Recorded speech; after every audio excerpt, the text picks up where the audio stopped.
Kan ada surat keterangan asal, SKA, atau bahasa Inggrisnya bilang Certificate of Origin, kan gitu kan? Itu semua udah paham, Bob. Ada lagi satu, saya berkali-kali ya melakukan tanya jawab sama orang. Mereka nggak ngerti loh, Bob. Yang namanya Certificate of Contest di labnya. Lalu dikeluarkan sertifikatnya, gitu. Dan untuk Jepang, saya lihat sendiri, Bob, ya, ekspor tekstil ke Jepang. Saking dia pengen itu tidak salah, Bob. Bagian perwakilan yang di Jepang itu bisa punya small office di satu perusahaan yang besar di ruangan sendiri untuk tiap hari melihat sudah sesuai nggak dengan kualitas ini.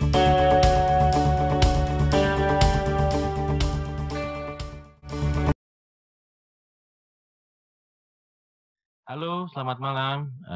Kembali lagi bersama kami di Logistik TV Channel. Hari ini kita akan bahas terkait stakeholders di port community. Di episode sebelumnya kita sudah bahas terkait port regulator, begitu juga di port operator. Nah, hari ini kita akan bahas port community. Kalau bicara logistik memang ada banyak stakeholders yang terkait. Nah, ini kita mau coba urai satu persatu di port community. Nah, di sana itu sebenarnya ada banyak perusahaan gitu kan yang saling berkoordinasi dan berkomunikasi sehingga end-to-end proses logistiknya itu sampai ya dari manufaktur sampai ke end user. Apa aja misalkan ada mulai dari apa ya consignee atau cargo owner, ada MKL, PPJK, ada tracking company, ada freight forwarder, ada shipping lines dan lain-lain gitu. Nah, ini mungkin kita akan coba urai satu persatu. Ya mungkin bisa disampaikan ya Pak Rudi ya prosesnya satu persatu sehingga kita mengerti bagaimana kita bisa gimana sih cara proses ekspor misalkan atau kebalikannya bagaimana sih kita pada saat mau ngimport suatu barang gitu. Mungkin pembukaan dari saya demikian. Pak Rudi mungkin bisa sampaikan Pak terkait proses-proses yang ada dan siapa aja sih siapa perannya sebagai apa gitu kan. Iya. Silakan Pak Rudi. Tadi kan pertanyaan Bobby kan tentang port community ya. Ada baiknya saya paparin dulu ya, Bob ya. Boleh ya, Bob ya? Oke. Silakan. Kita akan lihat paparan community itu kan kalau kita perhatikan ya bahwa di port community ini ada ada berbagai pihak yang terkait, yaitu yang pertama perusahaan pelayaran, yang kedua adalah agen pelayaran, kemudian ship cargo expedition yaitu ekspedisi muatan kapal laut atau MKL, kemudian ada perusahaan bongkar muat atau stevedore company, kemudian ada freight forwarder, ya, ada custom broker atau PPJK, perusahaan perantara jasa kepabeanan, kemudian ada tracking company, perusahaan truk, kemudian ada eksportir, ada importir, ada original cargo owner gitu, Bob. Nah, ya. Yang ditanyakan Bobby adalah tadi bagaimana proses ekspor itu ya, Bob? Peran masing-masing si port community ini apa sih? Shipping line itu apa sih gitu kan? Perannya apa? Terus misalnya tadi ada custom broker atau PPJK, itu apa sih perannya? Oke. Kurang lebih. Ya jadi ke dalam mekanisme ekspor bot ya, barang yang sudah jadi dari kawasan industri itu biasanya di dalam organisasi kawasan industri itu ada namanya divisi ekspor impor gitu ya. Nah, divisi ekspor impor ini akan memberikan semacam order kepada pihak yang dikuasakan ya untuk melakukan kegiatan logistik pengiriman barang ekspor atau logistik ekspor. Nah, di sini yang dikuasakan itu menjadi mitra penyedia jasa logistik gitu, Bob, atau dibilang third party logistik. Nah, third party itu maksud Freight Freight forwarder itu forwarder. apa tuh? Ya, freight forwarder. Nah, freight forwarder itu menjadi mitra logistiknya dan biasanya dia diberi kuasa ya untuk mengatur logistik pengiriman barang ekspor tadi. Nah, cuman kan freight forwarder ini kan karena ini berbicara ekspor adalah berhubungan dengan port operator, port regulator yang dalam hal ini adalah bea cukai, maka freight forwarder itu biasanya memiliki staff ya atau memiliki perusahaan yang mana sudah terregister di bea cukai sebagai perusahaan perantara jasa kepabeanan gitu, Bu.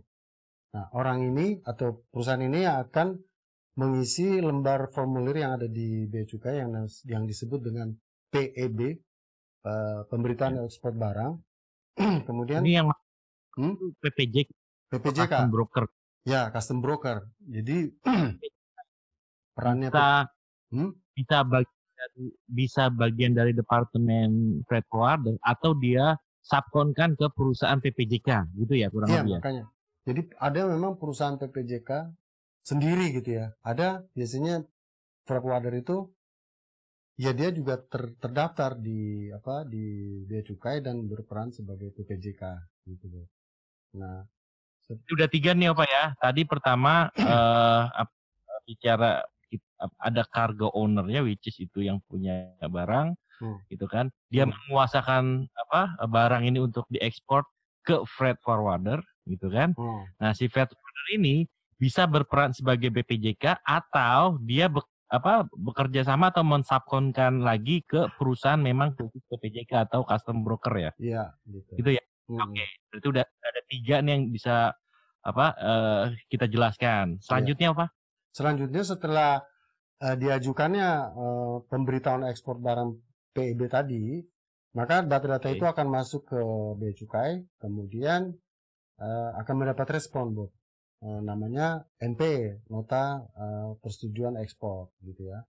Nah, dari NP ini belum cukup, Bob, bahwa itu bisa masuk ke pelabuhan, ya kan? Nah, lalu bagaimana caranya bisa masuk ke pelabuhan? Nah, ada pihak lain lagi yang terkait sini.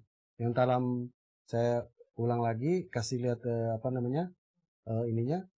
Jadi forwarder ini dan PPJK ini dan forwarder ini kan dikuasakan oleh original cargo owner, Bob, ya kan? Ya. Nah, original cargo owner ini kan biasanya juga memiliki izin ekspor, gitu ya.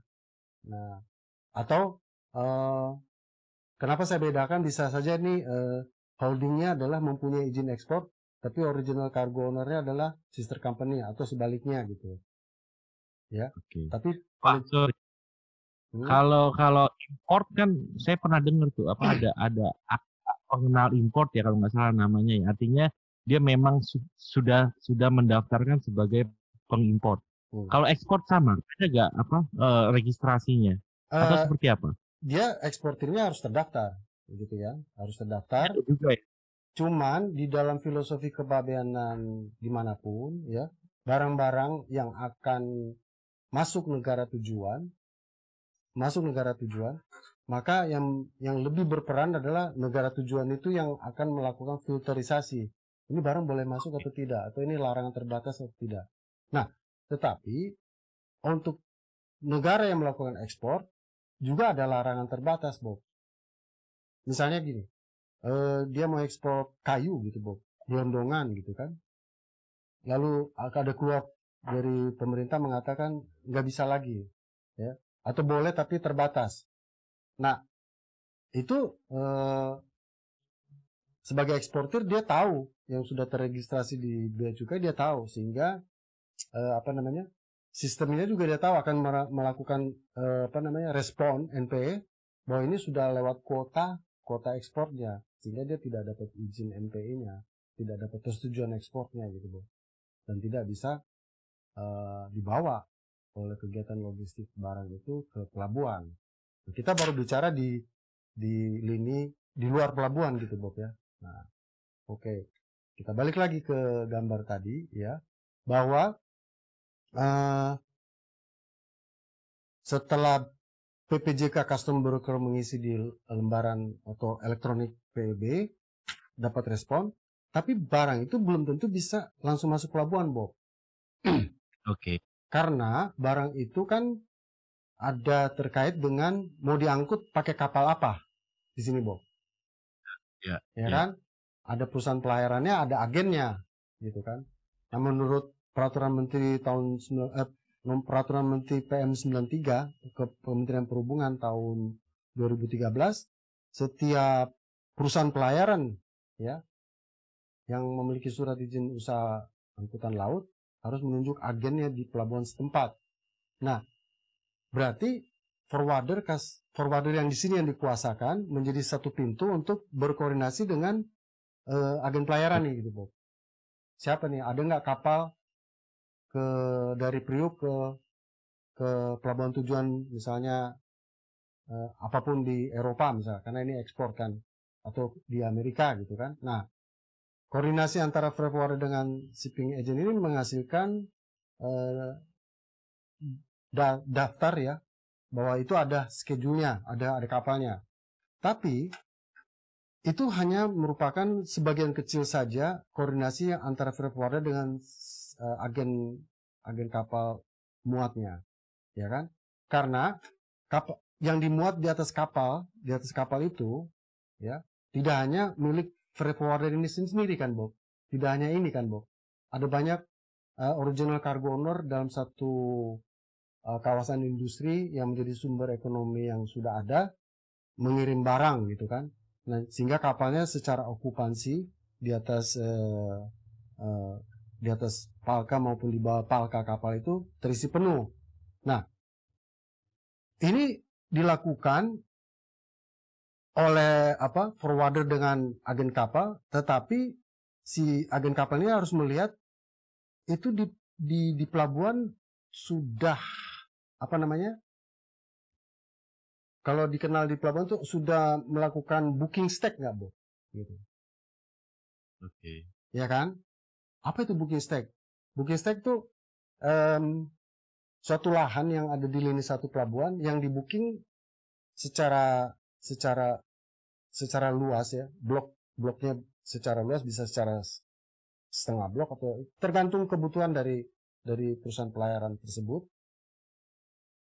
Sudah diperkirakan bahwa ini nanti akan diisi penuh oleh berbagai original cargo owner dan sudah dikoordinasikan dengan berbagai yang dikuasakan gitu, Bro. Sehingga booking stack yang sudah ditaruh itu bisa terisi penuh sebelum kapal itu berangkat gitu. Nah, managing terhadap logistik ekspor ini, perusahaan pelayaran itu dengan agen pelayaran yang ditunjuk itu kontinu dan dinamis setiap hari, Bu. Sebelum kapal itu berangkat. Ya kan? Karena you bicara tadi kapal berangkat kan, artinya atau logistik ekspor berarti kapalnya itu sudah ada di dermaga, Bu. Kalau kita bicara ekspor itu sudah ada di dermaga dan harus koordinasi secara intensif.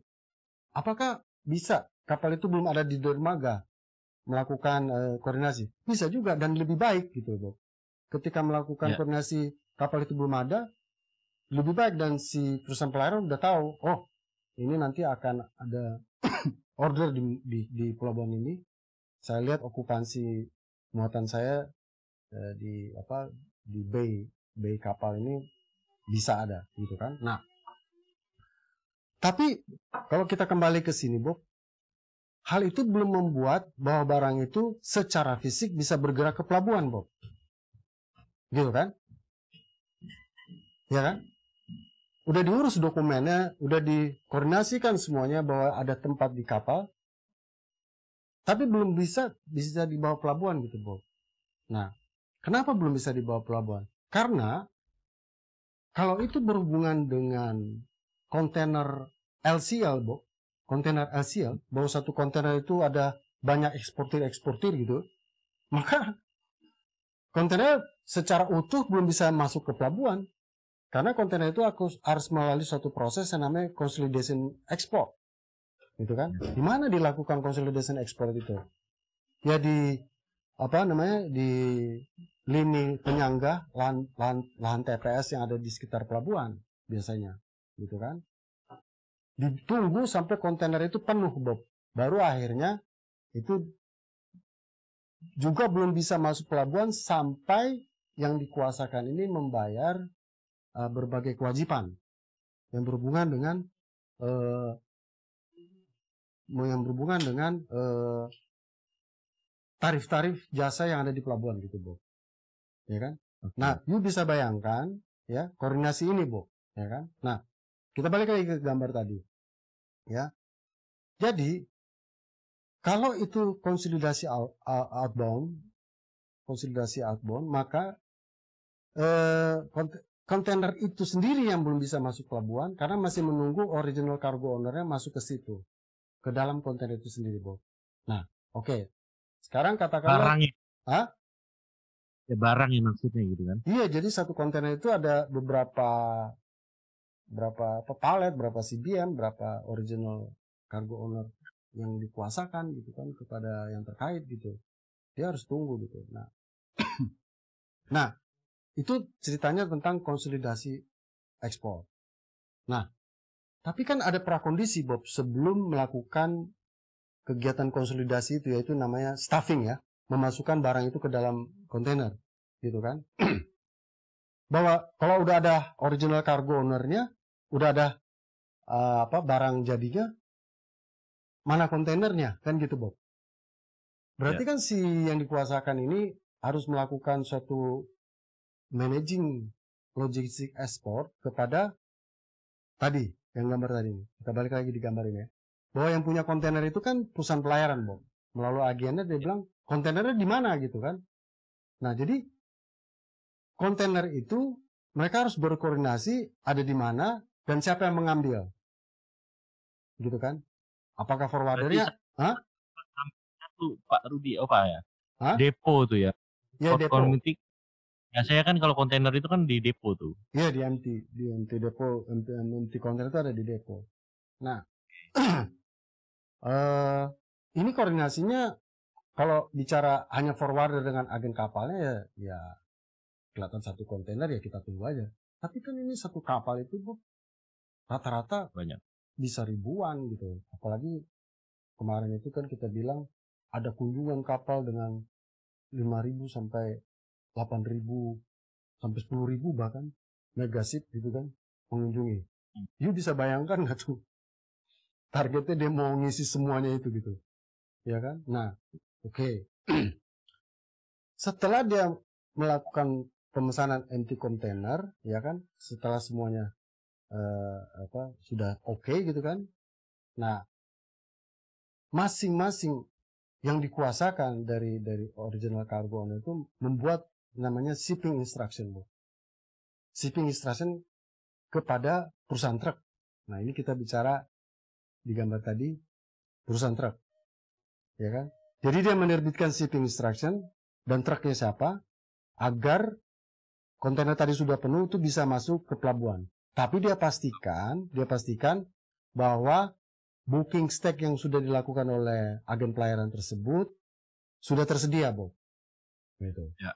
Ya kan? Nah, sampai di sini, Bob, ada namanya penerapan supaya disiplin ya, Bob, ya. Supaya disiplin closing time.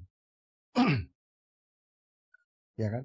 Jadi ditentukan tuh bahwa kapalnya itu udah bertambah sampai tanggal berapa, jam berapa, closing time-nya kayak apa? Melihat situasi kondisi, kalau menurut World Bank, land supply chain-nya.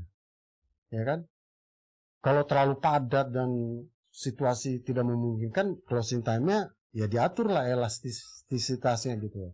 Nah, oke. Jadi setiap yang shipping instruction yang dibawa tadi oleh perusahaan truk itu baru satu kontainer, Bob. Karena booking stack-nya itu kan ada banyak kontainer, gitu kan.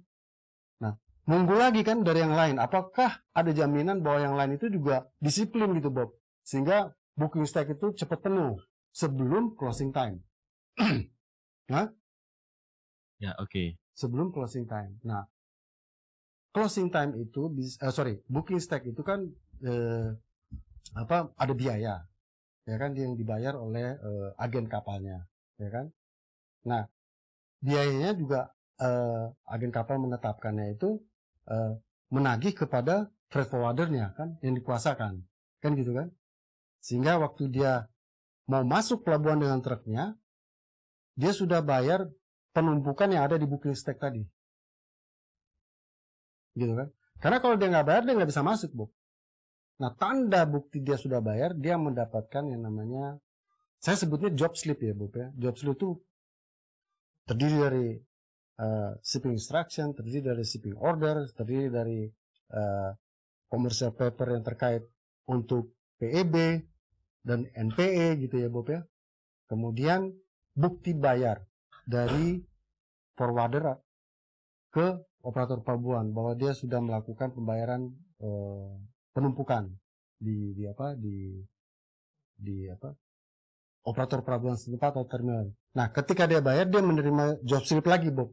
Saya sebutnya job slip ya, satu keseluruhan, yaitu stacking card atau zaman dulu disebut kartu muat atau apa ya, kartu yang kuning. Ya, kartu yang diberikan kepada forwarder. Sehingga kalau dia masuk di pelabuhan, dia adalah berhak memasuki pelabuhan tersebut. Kalau sekarang kan udah modern, dikasih kartu tapping gitu kan, sehingga masuknya tinggal tap. Kalau tidak belum bayar ya nggak bisa gitu. Nah, ini kita bicara bahwa sudah balik lagi ke gambar tadi, sudah selesai yang ada di luar ini ya untuk satu kontainer. Tapi masih menunggu lagi kontainer-kontainer lainnya untuk memenuhi tadi Bob, booking stack tadi kan, gitu. Nah, kalau booking stacknya sudah penuh, idealnya harus penuh gitu ya, sehingga bisa memenuhi ruang kapal yang ada direncanakan sebelumnya. Nah, kegiatan berikutnya adalah kegiatan yang ada di pelabuhan, Bob. Ya, si manajer terminal pelabuhan gitu dan seluruh stafnya bekerja berdasarkan mana-mana saja kontainer yang akan dinaikkan ke atas kapal gitu, Bu. Nah, menaikkan kontainer di atas kapal itu tidak sembarangan gitu, Bu. Naik aja naik ya. Terus taruhnya juga di sebelah kanan kebanyakan gitu ya. Dia ada yang namanya loading sequence gitu ya, loading sequence list, kontainer-kontainer mana saja yang harus dinaikkan gitu. Nah, jadi tidak selamanya tunggu booking stacknya penuh, Bob, tapi itu terjadinya paralel gitu kan, masuk gitu kan, terjadinya paralel. Terjadinya bisa begitu, atau ada namanya dikasih waktu gitu ya, closing time-nya itu ya bisa saja dia isi langsung di situ sambil menunggu kapalnya datang gitu. Sehingga benar-benar karena gini, kalau paralel begitu, Bob, kan biasanya kalau dalam kapal itu yang diisi yang paling berat dulu gitu, Bob, ya kan? Ya. Gitu. Baru yang kurang berat. Dekat. Nah, gitu kan. Pelabuhan terjauh, sorry. Hah? Ya, sama pelabuhan terjauh karena pelabuhan terdekat harusnya paling. Iya, jadi idealnya booking stack itu sudah okupansinya sudah terpenuhi sehingga waktu kapal sandar untuk melakukan kegiatan bongkar, setelah selesai bongkar segera dia lakukan pemuatan. Nah, kalau Bob ya, kalau kinerja ini dalam logistik ekspornya kurang bagus, ya kan, dampaknya banyak, gitu kan. Kapalnya sudah berlama-lama di pelabuhan, gitu kan. Closing time sudah kena, gitu kan. Kontainer tidak bisa masuk, terpaksa bikin disposisi, Pak, tolong Pak, closing time kita rubah, gitu kan. Ya tapi masa tambatan Bapak dari closing time itu mencukupi nggak yang akan masuk? Bisa deh, gitu kan. Bisa deh. Akhirnya bisa deh karena nggak ada tools yang disediakan untuk melakukan koordinasi gitu loh. Mereka kan pusing soal yang inbound, yang ekspor ini begitu banyak gitu. Nah, masih satu lagi yang kurang, Bob, terhadap job slip. Saya lagi-lagi mengatakan job slip itu kumpulan dari semua dokumen, ya kan? Yaitu sertifikasi timbangan kontainer, gitu kan? Bahwa kontainer yang akan naik, yang terkait SOLAS ya? Yang pakai SOLAS.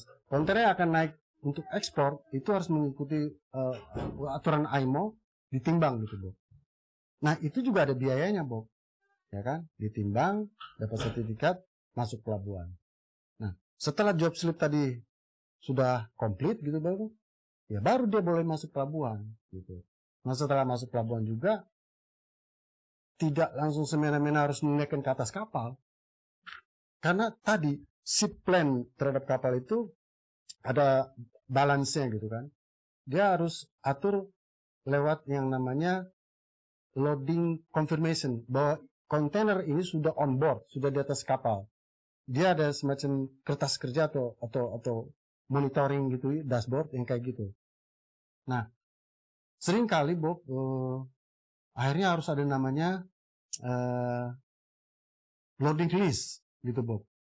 Kok ada loading confirmation, ada loading list?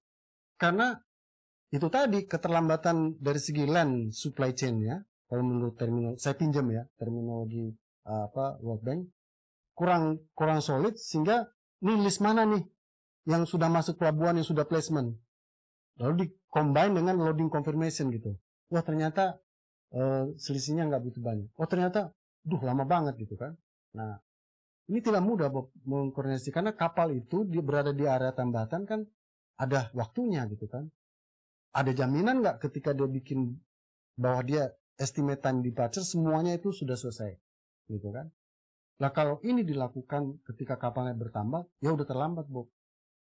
Udah terlambat gitu. Nah, jadi apalagi yang kurang lebih pandangan secara logistik ekspor seperti itu, para pihak yang terkait tadi, coba kita lihat lagi slide-nya. Sudah semua saya sebutin ya. Nah, khusus yang stevedore, Bob, ya, itu kan stevedore-nya PBM, perusahaan bongkar muat. Kalau di pelabuhan kontainer, ya PBM-nya ya kontainer terminal itu sendiri. Tapi kalau di pelabuhan yang non kontainer, domestik, ya, dan sebagainya, PBM-nya itu pihak lain lagi, Bob. Ya itu maksudnya artinya kan sebenarnya on behalf-nya port kan bisa dilakukan sama operator itu sendiri atau dia kerjasama dengan lain untuk proses bongkar muatnya. Gitu kan? Kalau di non kontainer di pelabuhan konvensional, Bob, mereka ada asosiasinya PBM itu, ya kan? Iya. Sehingga mereka bilang, loh kasih saya porsi dong, gitu kan? Nah, ya sebenarnya kalau misalkan port bisa lakukan sendiri itu sah saja kan sebenarnya gitu kan. Ya. Tapi karena memang alat mungkin tersedia gitu sehingga mereka bekerja sama dengan PBM itu. Gitu ya, Pak ya?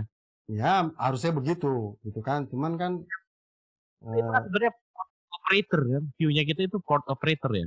Ya, view operator, tapi di dalam port supply chain, bukan land supply chain, dalam port supply chain untuk logistik ekspor, untuk yang non kontainer atau yang domestik, itu pihaknya PBM juga harus diikutsertakan seharusnya atau idealnya. Tapi kadang-kadang juga mereka kan harus ada koordinasi juga, ditenderkan kan, siapa yang diseleksi PBM-nya. Oh, saya Pak, gitu kan. Oke, saya lagi bekerja, ada hitungannya kan, Bob, berapa ton geng per hour, ya kan, berapa boxy per hour sehingga ini cepat dimuat. Bisa nih, penuhin nih. Bisa, Pak. Ya ternyata yang tadinya misalnya ditargetkan 12 kontainer. Ini kita bicara multipurpose ya. 12 kontainer per jam, cuma 5, Bob. Gitu. Kenapa begitu? Ya, waktu tarik selingnya di kontainer, mau diangkat itu, mobile crane pelan banget. Ya lama gitu. Nah, jadi logistik ekspor untuk domestik dan ocean going atau ekspor internasional itu banyak ininya ya, apalagi tentang konsolidasi ekspor tadi, Bob ya. Nah, satu lagi, Bob, dalam job slip yang saya lupa. Karena ada surat keterangan asal, SKA, atau bahasa Inggrisnya bilang Certificate of Origin. Kan gitu kan? Itu semua udah paham, Bob. Ada lagi satu, saya berkali-kali ya melakukan tanya jawab sama orang-orang. Mereka nggak ngerti loh, Bob. Yang namanya Certificate of Confirmation. Itu peraturannya luar biasa, Bob. terakhir tuh saya dapat white papernya untuk Saudi Arabia tuh, kalau bisa kosmetik itu tidak ada kandungan-kandungan apa namanya Bu? Yang minyak-minyak yang Suri ya? bukan, mereka nggak mau orang sana tuh yang rata-rata Muslim menggunakan makeup gitu yang ada kandungan minyak yang haram gitu. Oh. Nah, buktinya bahwa itu tidak haram pakai SKA, surat keterangan nggak bisa, Bob. Itu tuh sudah berjalan, saya tuh bingung ya lihat di Indonesia. Sudah berjalan lama dan saya setiap hari melihatnya, Bob. Yaitu namanya Certificate of Confirmation, Bob. Dan ketika customnya di sana lihat, oh ini kertas COC ya, dia tahu Bob, ini COC ini Bob yang lu kasih sama saya palsu. Dia bisa tahu ini palsu. Karena teknologinya Bob terhadap Certificate of Confirmation itu antara lembaga software yang jumlahnya ada puluhan ribu itu sudah canggih Bob. Ya, sudah canggih. Gitu. Dan mereka kena judge juga Bob. Kalau mereka sembarang menerbitkan Certificate of Confirmation, mereka dicabut izinnya. Ada yang dicabut selamanya, ada yang dicabut sementara. Sehingga dia kehilangan pasar. Lalu lembaga software lainnya yang lebih konditenya lebih bagus tetap jalan. Jadi dia kehilangan pasar. Sehingga mereka bertanding terhadap kondite yang baik Bob. Mereka nggak bisa disogok, mereka nggak bisa ini, dan saya tahu persis karena saya pernah bekerja di perusahaan itu. Sehingga kalau dibilang gini, mereka jaga integritas, itu luar biasa. Bob. Nah, logistik ekspor ini, Bob, sangat banyak kaitannya. Gitu kan? Bukan yang kayak impor begitu, Bob. Kalau saya disuruh mana yang lebih dulu, ya ekspornya dulu. Kok ini terbalik ya? Malah yang impornya yang apalah yang dipikir-pikirin itu. Nggak ada, Bob. Kalau nggak percaya, panggil aja orang-orangnya, dan kalau minta tolong saya bantu panggil orang. Saya panggil sekarang, karena kami dalam grup ya, dalam bertukar informasi sesama ekspertis itu nggak pernah berhenti gitu. Nah, jadi balik lagi ke slide ini, saya sudah ceritakan semuanya Bob ya, bahwa job slip tadi itu harus komplit. Ya, job slip tadi itu harus komplit. Kalau enggak Bob, kalau enggak apa Bob efeknya? Dikembalikan kontainer dari luar negeri ke Indonesia lagi. Pasti itu. Dan itu cost. Ya. Negara-negara itu, orang bilang ini, apa bedanya dengan badan standar sertifikasi SNI, standar sertifikasi standar SNI gitu, SNI apa tuh negara? Gue lupa. Ya, standar nasional Indonesia, ya. SNI. Di luar negeri itu COC itu Bob, berdasarkan standar negaranya ada, plus saya tambahkan plus keinginan bayarnya. Keinginan bayarnya apa? Kualitas yang diinginkan. Kalau dia terima bajunya tidak mudah luntur, tidak mudah robek.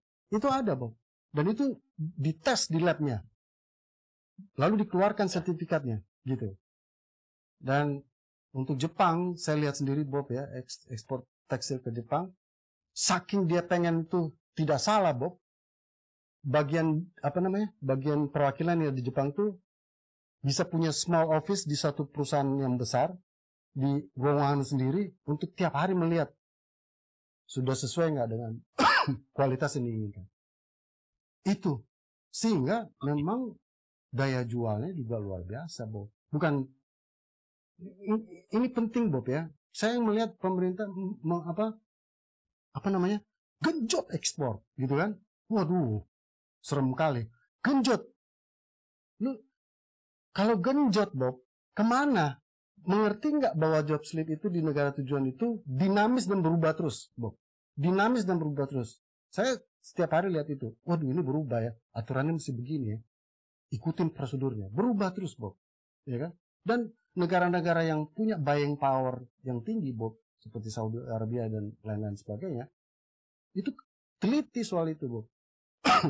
Jadi kalau kita bilang naikkan UKM, genjot ekspor, sampai sana belum sampai sana, baru dites di lab, ya ini kualitasnya polpen ini nggak sesuai gitu loh. Baru dites gitu kan masuk lab, dan labnya itu Itu mahal. itu Hah? itu bukannya bisnis like ya, Opa? Artinya ya pemerintah tidak campur tangan kan untuk terkait kualitas barang yang akan diekspor. Atau seperti apa? Punya pandangan lain terkait itu? Itu kan permintaan negara tujuan, Bob, ya kan? Pemerintah memang hanya bisa menjadi fasilitator, ya kan? Ketika dia bergerak di UKM, masih ada mata rantai yang kurang ya. Lewat streaming ini mereka tahu persis gitu, Bob ya. Orang yang so tahu bilang ini, paling itu SKA. Bukan, saya beritahu sekarang, bukan. Itu Certificate of Conformity. Perwakilannya ada di Indonesia, minimal 5 perusahaan yang ada di Indonesia, Bob. Ya kan? Mereka punya kondite, jaga kondite, karena kalau dia sekali terbit, dia nggak boleh salah. Gitu, Bob. Dan mereka punya lab masing-masing. Gitu. Nah, apa susahnya bagi pemerintah meng-link up ya? Oke, UKM, coba testing sampel. Mereka kan perusahaan perwakilan Indonesia. Dan mereka juga senang, karena mereka dapat traffic, gitu kan.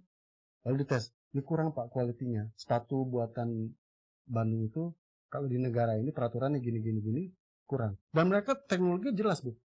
Tujuan negara mana? Langsung bisa lihat di HP, bisa lihat di laptop. Wah, ini peraturan gini, kualitinya kayak gini. Terus mereka bilang, labnya prosedur begini. Lalu saya bilang, Pak, mohon diperbaiki Pak, haknya mungkin kayaknya hasil tes kami ini kurang lebih. Dan saya lihat sepatu, mainan anak-anak, Bob, kacang, tekstil, tiap hari saya lihat. Kok aman? Saya tanya orang ini, ngapain sih mainan anak-anak di tes lab gitu? Pak, di tes kebisingannya mengganggu. Sampai begitu. Ini pakai baterai, kalau terlalu bising anak-anak Bang, rumah tangga di luar negeri bisa suami istri berantem. Jadi dia bikin dia bikin. Dan saya lihat sendiri, Bob, itu di satu ruangan dites gitu, dites keamanannya buat anak itu bisa celaka nggak, dites ketajaman lekuk-lekukannya. Kalau nggak keluar sertifikat itu nggak bisa diekspor. Nah, pemerintah harusnya mengerti hal ini. Ya, saya berharap lewat streaming ekspor ini, Bob, dapat memperkaya mereka. Dan tujuan kita kan gitu, Bob, supaya ekspor kita lebih besar daripada impor. Ya, terima kasih Opa. Pak, boleh balik ke slide yang tadi biar saya coba summary-kan teman-teman proses ekspor. Jadi tadi kita sudah dapat penjelasan yang mulai dari shipping line, shipping agent. Tadi antara shipping line itu sebenarnya perusahaan shipping yang mungkin saja misalkan base-nya di Eropa. Gitu. Nah, untuk dia bisa beroperasi di Indonesia, makanya secara peraturan itu harus ada shipping agent-nya gitu ya teman-teman ya. Berikut lagi ada shipping cargo expedition ini EMKL nih. Jadi more or less kurang lebih sama kayak freight forwarder apa ya? Nah, kurang lebih sama kayak freight forwarder enggak untuk ship cargo? Ada yang merangkap ya, jadi gini, Bu. Perbedaan nyata, ada yang merangkap, ada yang tidak. Perbedaan nyata adalah EMKL ini biasanya yang berhubungan dengan membayar lamanya kapal itu bertambat lewat agen kapalnya, gitu kan? Lewat agen kapalnya. Nah, tapi ada juga karena jadi tergantung dari skema bisnis mereka, lalu forwarder yang menjadi peranan MKL membayar penumpukan. Itu tergantung dari Incoterm bisnis mereka, Bob. Dan tidak, ya itu kan bisnis like ya, bisa atur sesuai keinginan mereka gitu. Ya. Harusnya ada struktur company itu perusahaan bongkar muat. Ini sebenarnya on transport lah, gitu kan. Ada forwarder tadi yang entitas yang dikuasakan untuk bisa atur proses ekspor barang. Terus juga ada customer, bahasa di kita itu PPJK. Mereka yang perusahaan yang berkoordinasi dengan yang terkait dengan bea cukai. Ada tracking company. Nah, terus tadi sebenarnya ada satu lagi entitas depo gitu untuk perwakilan shipping line ya untuk kontainer FT ya, kurang lebih kayak gitu. Nah, tadi ada juga proses untuk mengekspor barang-barang yang LCL atau yang butuh consolidation gitu ya. LCL ini gini, maksudnya mungkin saya bantu summary-kan. Jadi kadang-kadang kita waktu mau mengekspor barang mungkin nggak full satu kontainer gitu, sehingga di dalam satu kontainer itu bisa di-join lah dari beberapa cargo owner. Misalkan saya mau ekspor AC, cuma setengah kontainer. Nah, sebagian setengahnya lagi itu misalkan diisi oleh TV dari cargo owner lainnya. Nah, itu yang disebut perlu konsolidasi, gitu ya. Kurang lebih gitu teman-teman, untuk proses ekspor dan yang terkait sama port community.